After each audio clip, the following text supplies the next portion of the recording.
I ventured out this year. I left my job as the chief product officer at Dribbble to start a brand new company. And that company is gigantic. My goal is to help you master the new influential disciplines that are driving results within organizations, like product leadership taught by Ben Foster, the former CPO at Whoop. It's not just video courses. We're combining video lectures with take-home assignments and exercises, and then small group mentorship to really help level you up, and all at a cost that most companies' learning and development budget covers.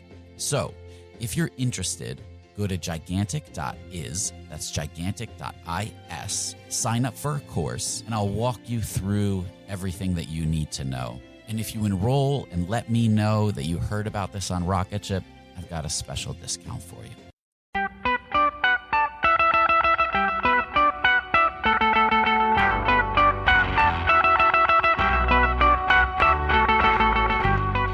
Welcome to the Rocketship podcast. I'm Matt Goldman. And I'm Michael Sacco. Today we talk to Rob Meadows, the CEO of Originate. So Matt, what was your biggest takeaway from this conversation? So with Originate, what they do is they place technology, design, and business people on startup teams to try to get them off on a good start. And we asked him, of all the teams that they work with, what do they see that the companies could be doing better in the early days? And he had a really cool perspective about doing the one thing that's unique to you. Like, what's the advantage that you have over everyone else in the space that you're working in? Yeah, I actually liked how he even related it to your market. So if you're in San Francisco and you're building a Twitter tool, you have a unique advantage because you could be sitting right next to Twitter. Whereas if you're in Nashville, maybe look for something in that market that's unique to you, because then you will have an unfair advantage that no one else in the country can kind of take from you. Yeah. So I love that. And for some people, there's advantages to being in San Francisco or to working with a specific company. And for others, there's advantages elsewhere. Yeah. So let's get into it. We'd like to take a moment to thank our awesome sponsors. CodeShip makes continuous delivery simple and easy. Go to codeship.com/rocketship to get 20% off 3 months. We'd also like to thank InVision app. InVision is by far the best prototyping and collaboration tool on the market. I can personally say I can't imagine delivering another design comp without it. Go to invisionapp.com/rocketship and sign up to get their starter plan free for 90 days. Customer.io is a modern email platform built for startups. Go to customer.io/rocketship to start sending emails that convert. So, Rob, tell us a bit about Originate. So Originate was founded in 2007 with the goal of bringing together venture and software development under the same roof. And we've evolved since then to also add product and design within that mix. We really are the ultimate partner to anybody who's creating something new. And we work alongside, visionary founders and brilliant engineers and, creative business people to help basically create that vision into an actual software product. And then we share in the upside of that through equity, rev share, other creative alignment structures. Now, when I had an agency, this was a model that we would have loved to do. We just couldn't figure out how we could afford to fund it, I guess, in the early days. I'd love to hear about how you guys got started with some of your first customers. Yeah, this is a tough model to pull off, and we see a lot of people go after it from various directions, from peer incubator to VCs trying to hire product and design and developers, to agencies trying to take equity upside or create their own thing. So, I won't claim that we have it 100% figured out, but we've managed to scale it to 140-ish people now. So we're getting close. But yeah, when we started, the trick, I think, of this model is to truly think of yourself as a fund. And, we were fortunate when we started. I had just had a significant exit, and the other partners that came in and joined shortly thereafter had some good successes behind them. So we were able to really start with the idea that, even if we are doing work that feels like agency work, we're truly at the core of the company a fund, and we think in terms of investment. Where are we investing our time and money, and what returns should we be getting for that investment? So how long is your investment to reward cycle typically? So we try to create a diversified portfolio of, some 10-year home runs. This could be the next trillion-dollar company types of ventures, and others that have a very short horizon to return on our investment, months or years, but may not be that big of a return, but are safer bets. So we do a good mix of all of those, and we actually have a good mix of the stage of companies that we partner with as well, from idea on a napkin all the way up to we already have 3 successful products in market and we're ready to build our 4th, and everything in between. And so, like you said, you have 170 employees now? Not quite there. We're close to 150 right now. So okay, nice. We're growing quickly. Still pretty significant, yeah. Time you air this, we may well be at 170. So what's the advantage of investing with developer talent over just putting in capital? Yeah, from an investor hat, I think it's a much safer investment. At least the capital that we're putting in, which goes to pay salaries, not into the bank account of the companies that we work with, at least that's not going to be spent on building bad technology. We've hired the best of the best developers, designers, product people, project managers out there. So we know we're not going to screw up the venture on the quality of the work. There's a million other ways to screw up the venture, but at least that's one level of risk that we've taken out of our investment. And the other side of it, I actually think we get to add a lot more value to the equation than just throwing money over the fence would add. Building a software product or an app is hard to do well, and hard to find the talent and methodologies to do it well. So it's something that we can bring to the table as an investor that hopefully is worth more than just the cash that we have that's behind it. Yeah. So what's one of your favorite projects that you guys have done? That's tough. You're making me choose. Right? Or maybe a couple. Yeah. I mean, it's an interesting business. And part of the reason why we're able to attract such great talent is there's so many different domains and technologies and business models that we're working in at any given time that you really get a diverse experience there for the engineers and designers that are part of the team. So, we did something, there's new industries to discover. So one of my favorites was a project that we did in the food safety technology space, which I now know more about table legs than I thought I would ever know. The whole supply chain of from the minute a chicken lays an egg to how it gets on the shelf at a big store like Walmart, everything that happens in between. How can we use technology to make it safer, more transparent to the end consumer, et cetera. So getting into those types of projects where we know nothing about the domain, our partners come to the table with decades of experience in those domains. Those are usually the most fun ones, because we're translating 2 languages and figuring out the intersection of those two in a technology product. It's always fascinating when you get to dive into a new industry. There's so much research to do. So you guys get to do that over and over again, which is, I think, the really attractive part and why a lot of people might pursue this model. Yeah, absolutely. I mean, it really is the never ending startup. Most people here love the startup culture and environment, but by the time you're on V3, V4 of a product, you've stopped learning so much, new things about the domain. But, as opposed to pure consulting model, it's nice to also have the upside in all of these things you've learned along the way and see that come back around. So do you have a consistent team that you're bringing into these companies with, X number of developers, designers, product managers, or is it just dependent on what they need?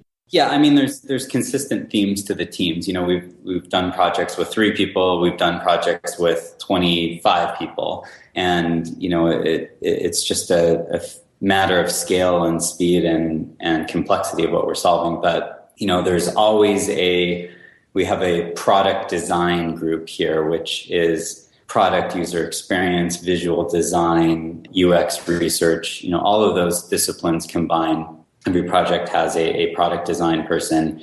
Every project has a tech lead, which combines engineering and software and architecture and all the best practices to build a modern, scalable, secure product.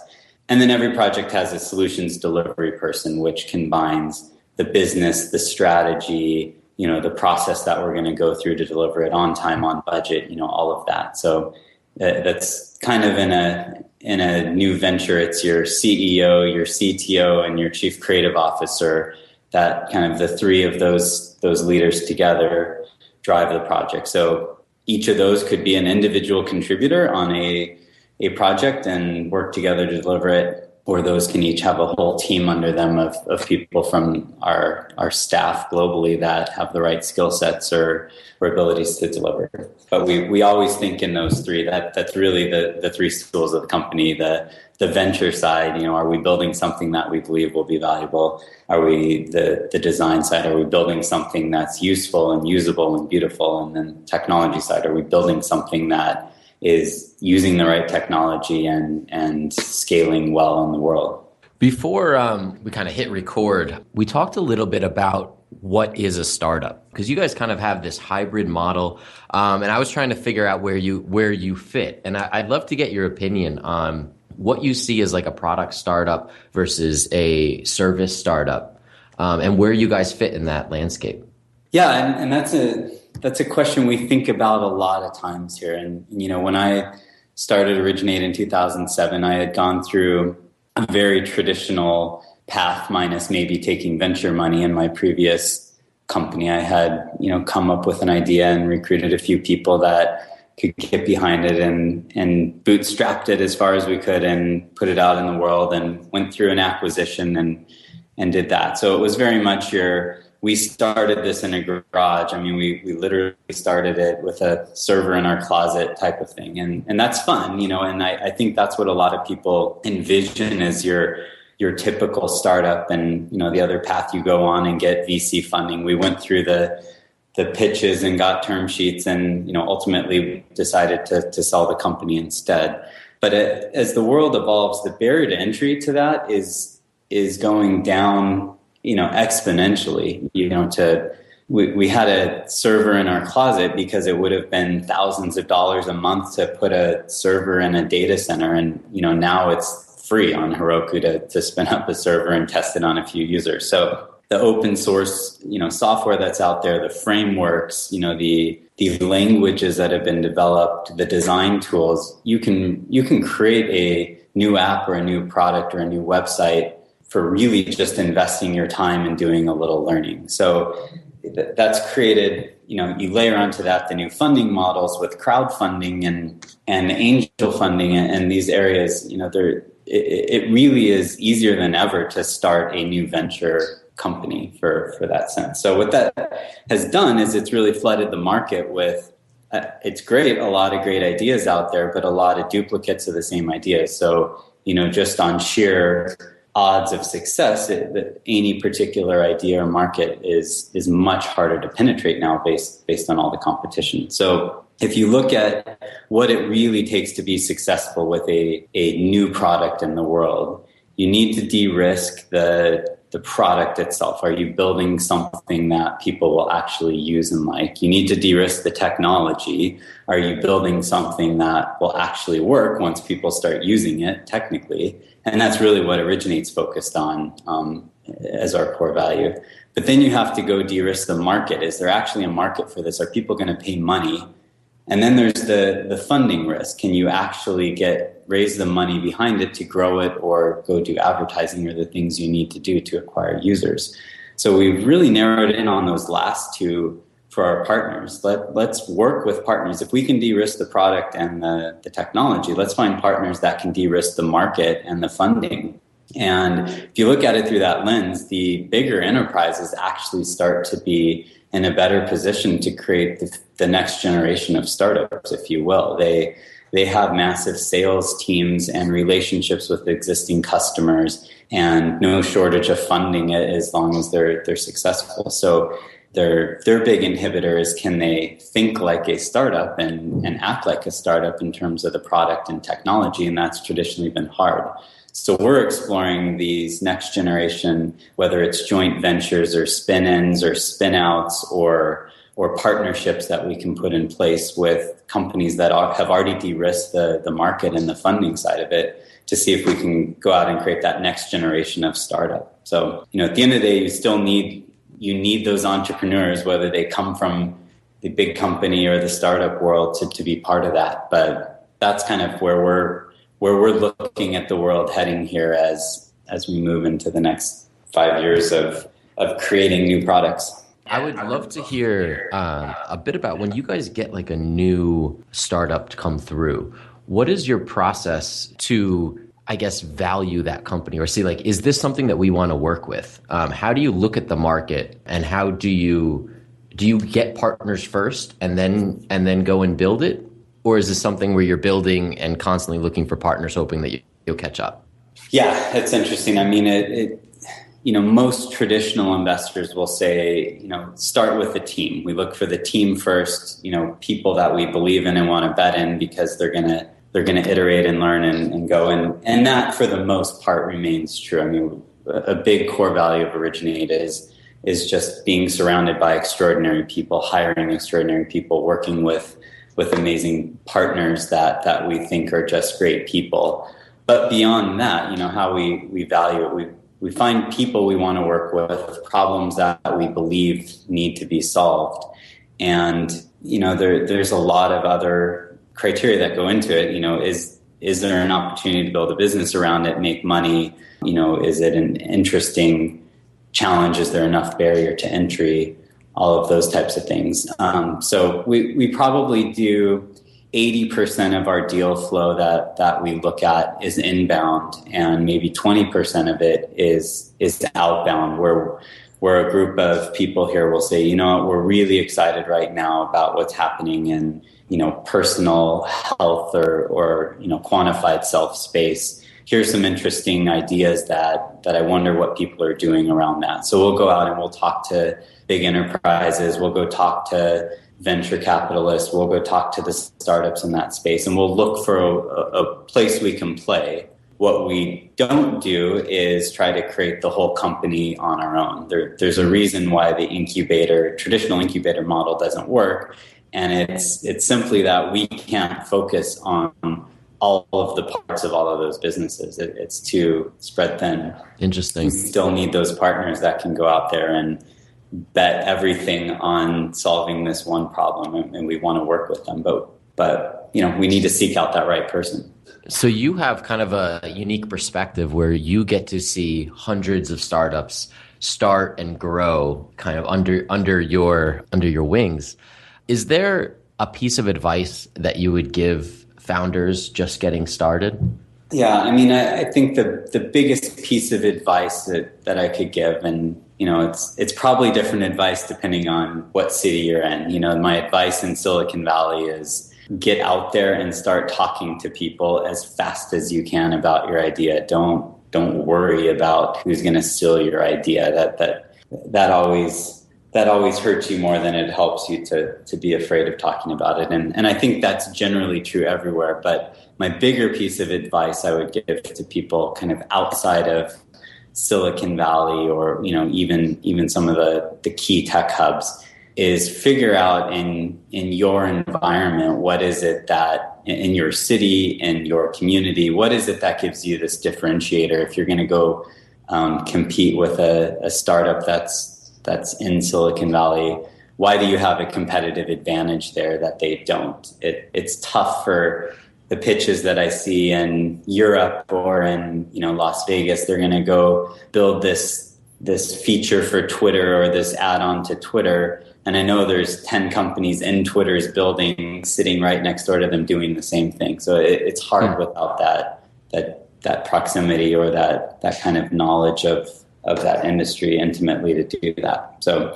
but I think there's a lot of great entrepreneurs out there in cities that have a unique domain that they have experience in that they're not trying to leverage. Don't just do what everybody else is doing. Do what gives you a competitive advantage.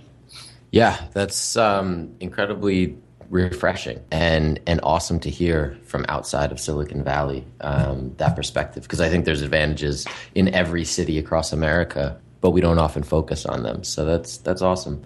So where can we keep up with you and Originate online? Yeah, originate.com is our home for all the content we put out there. The developers, of course, have to have a separate developer blog that isn't cluttered with all the business content that we might put out there. So that's just blog.originate.com. And you can follow us on Twitter at Originate Labs and on Facebook at Originate. Cool. Well, thank you so much. No problem. Thank you, guys, and have a great weekend. You too. Thanks for listening to this episode of the Rocketship podcast. If you enjoyed it, we have tons of other awesome episodes on our website. Check them out, rocketship.fm. And while you're there, make sure you sign up for our newsletter, where twice monthly we send out actionable advice for entrepreneurs and exclusive links to AMAs with our guests. That's rocketship.fm. Sign up today.